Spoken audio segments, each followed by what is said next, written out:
Good morning दोस्तों। आज हम पढ़ेंगे क्लास 10 इकोनॉमिक्स चैप्टर का हमारी वित्तीय संस्था। तो पहला प्रश्न है, उसका सब्जेक्टिव करेंगे आज। तो पहला प्रश्न है कि वित्तीय संस्था से आप क्या समझते हैं। तो वित्तीय संस्था होती है क्या, और उसके बारे में हमको यहाँ पे पूछ रहा है। तो वित्तीय संस्था से आप क्या समझते हैं सॉरी। तो यहाँ पे देखिए आंसर क्या है। उत्तर है आंसर है, वित्तीय संस्था मौद्रिक क्षेत्र में देश अथवा राज्य की ऐसी संस्थाओं को कहते हैं। वित्तीय संस्था मौद्रिक क्षेत्र में मुद्रा के क्षेत्र में देश अथवा राज्य की ऐसी संस्था को कहते हैं जो लोगों की आवश्यकता को पूरा करने हेतु साख एवं मुद्रा संबंधी कार्यों का संपादन करती है। साख और जो साख विश्वास, और मुद्रा तो जानते होंगे पैसा, उसी के संबंधी कार्य करती है। और वित्तीय संस्था के द्वारा कृषि, उद्योग, व्यापार जैसे आर्थिक कार्यों के लिए मौद्रिक प्रबंधन किया जाता है। कि आर्थिक कार्य कि पैसा रुपये, ये सब आर्थिक कार्य हुआ। तो मौद्रिक प्रबंधन किया जाता है। यह संस्था समाज के आर्थिक विकास के लिए उनकी आवश्यकता के अनुरूप अल्पकालीन, मध्य वित्तीय संस्था जो अल्पकालीन, मध्यकालीन एवं दीर्घकालीन साख अथवा ऋण की सुविधा प्रदान करती है। जो अब पूछता है कि वित्तीय संस्था किस काल को ऋण प्रदान कराती है। तो अल्पकालीन, मध्यकालीन और दीर्घकालीन साख अथवा ऋण की सुविधा प्रदान करती है। किसी भी आर्थिक और व्यापारिक कार्य के संपादन के लिए रुपये की आवश्यकता होती है। किसी भी आर्थिक या व्यापारिक कार्य के लिए, आर्थिक या व्यापारिक या व्यवसायिक कार्य के लिए रुपये की आवश्यकता होती है। किसी भी उद्यमी के पास इतने अधिक आर्थिक साधन नहीं होते हैं, वे अपने बलबूते पर अपने व्यवसाय को चला सके। ऐसे परिस्थिति में वित्तीय संस्था के लिए उनकी आवश्यकता एवं मांग के अनुरूप वित्तीय साधन उपलब्ध कराती है। कि किसी के पास ऐसा नहीं होता, किसी जो कर्जा लेके कोई रोजगार चलता है, वही है वित्तीय संस्था। जो कि वहाँ पे वित्तीय संस्था एक बैंक प्रणाली का है, जो कि वहाँ पे कर्ज ऋण देते हैं और ऋण ग्रहण करते हैं। तो दूसरा प्रश्न चलते हैं। दूसरा प्रश्न है, राज्य के वित्तीय संस्था को कितने भागों में बांटा, संक्षिप्त में वर्णन करें। राज्य का वित्तीय संस्था को कितने भागों में बांटा, उसका संक्षिप्त। तो आंसर है ये संस्थागत वित्तीय संस्था, गैर संस्था, राज्य वित्तीय संस्था जो है, राज्य वित्तीय संस्था, इसको दो भागों में बताएं। दो भागों में, कितने भागों में? दो भागों में बांटा है। जो पहला है संस्थागत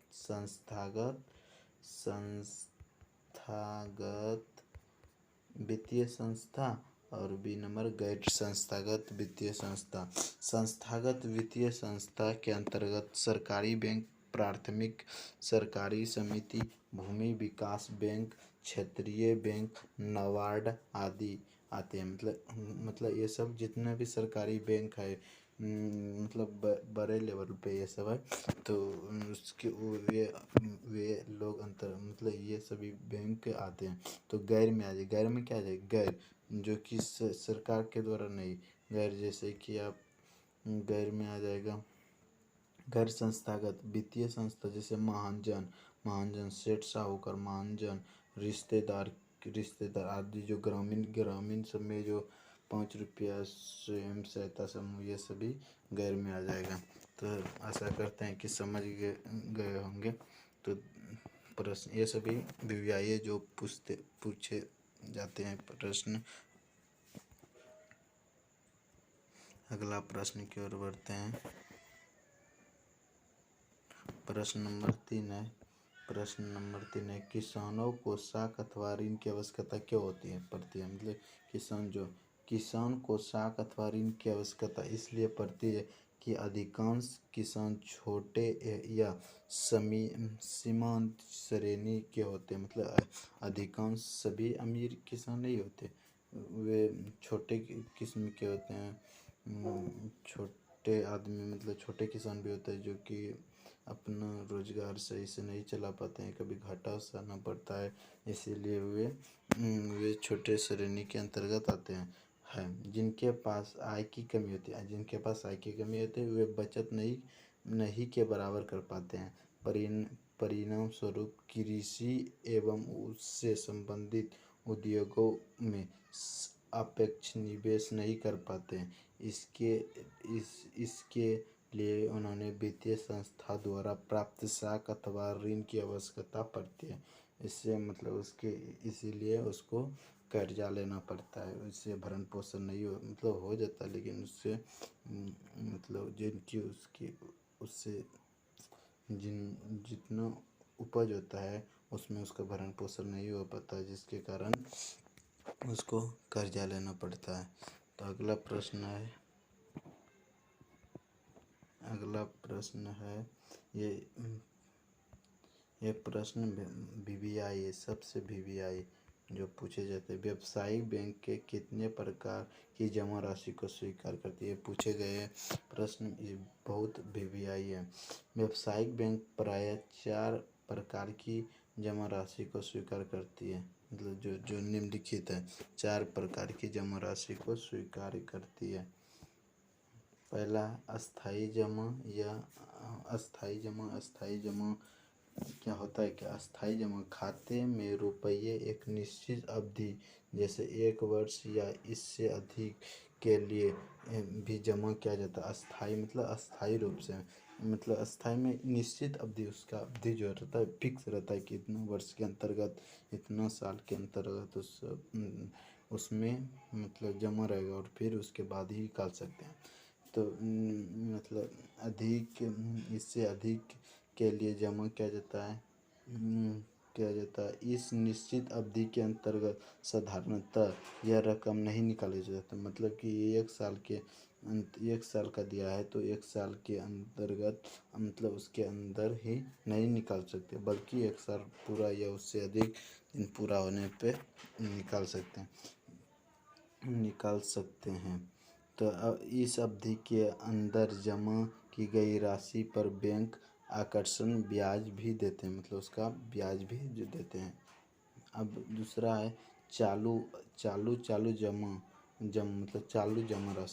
जमा राशि खाते में रुपया जमा करते हैं। अपनी इच्छा अनुसार रुपया जमा कर सकते हैं। अपना जितना भी आपका इच्छा है उतना जमा कर सकते हैं अथवा निकल सकता है। मतलब जमा किया यदि किए हैं पहले से तो आप निकाल सकते हैं।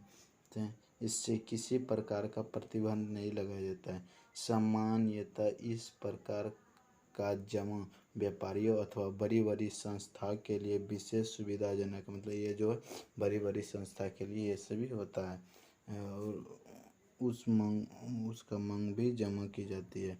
तो अगला पॉइंट है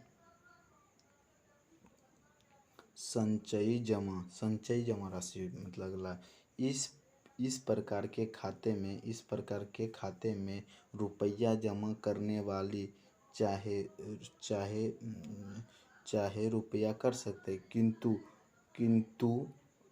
रुपया निकालने का अधिकार सीमित रहता। मतलब कि चाहे आप जितना मतलब रोज ही कर सकते हैं, लेकिन निकालने का पैसा सीमित रहता है।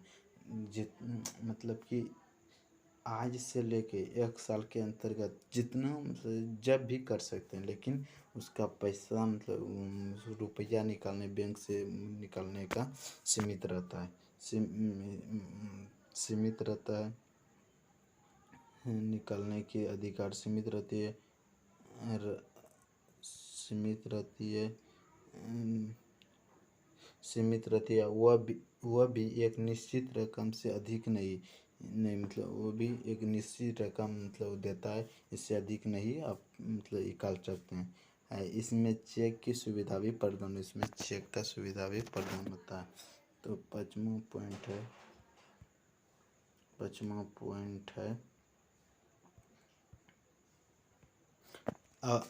आवर्ती जमा, मतलब इस प्रकार के खाते में व्यावसायिक मतलब व्यापार संबंधी के साधारणतः अपने ग्राहक से तिमाहा मतलब 3 माह एक निश्चित रकम जमा करता, मतलब कि व्यवसायिक मतलब व्यापारी लोग वे सभी 3 माह के लिए एक निश्चित अवधि जैसे 60 माह या 72 माह के लिए ग्रहण करता है। इसके बाद एक निश्चित रकम भी देता है। इस प्रकार एक अन्य जमा संचयी समयावधि जमा भी होता है।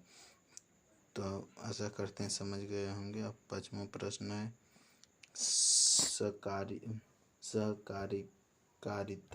सहकारिता पूछे जाते हैं VVI। सहकारिता का अर्थ है एक साथ मिलजुल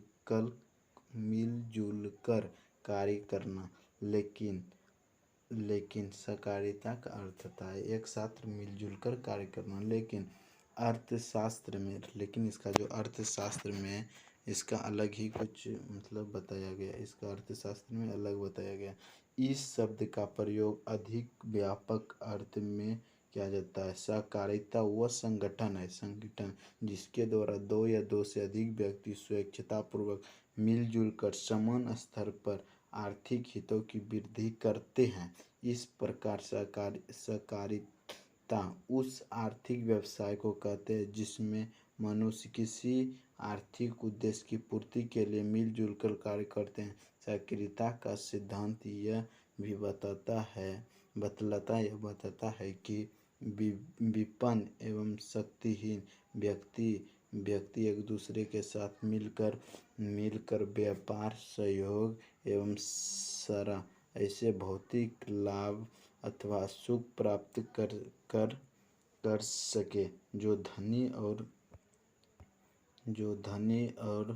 और शक्ति संपन्न व्यक्ति को भी उपलब्ध हो, जिससे उनका नैतिक विकास हो। सहकारिता के द्वारा जीवन के ऐसे उच्च एवं अधिकांश समुचित स्तर पर वास्तविक सिद्धि की आशा की जाती है, जिसमें श्रेष्ठतम कृषि तथा समृद्ध जीवन संभव हो सके। अतः इसका सिद्धांत हम सब प्रत्येक के लिए और प्रत्येक सब के लिए, इसका सिद्धांत क्या, सब प्रत्येक के लिए और प्रत्येक सब के लिए। मतलब सहकारिता का अर्थ क्या होता है, मतलब कि गांव समाज में कुछ लोगों को मतलब मिलजुल कर 2 या 2 से अधिक लोग मिलजुल कर 2 से अधिक लोग जो है मिलजुल कर मतलब एक दूसरे की आवश्यकता की पूर्ति करते हैं, उसी को सहकारिता कहते हैं। तो दोस्तों इतना ही।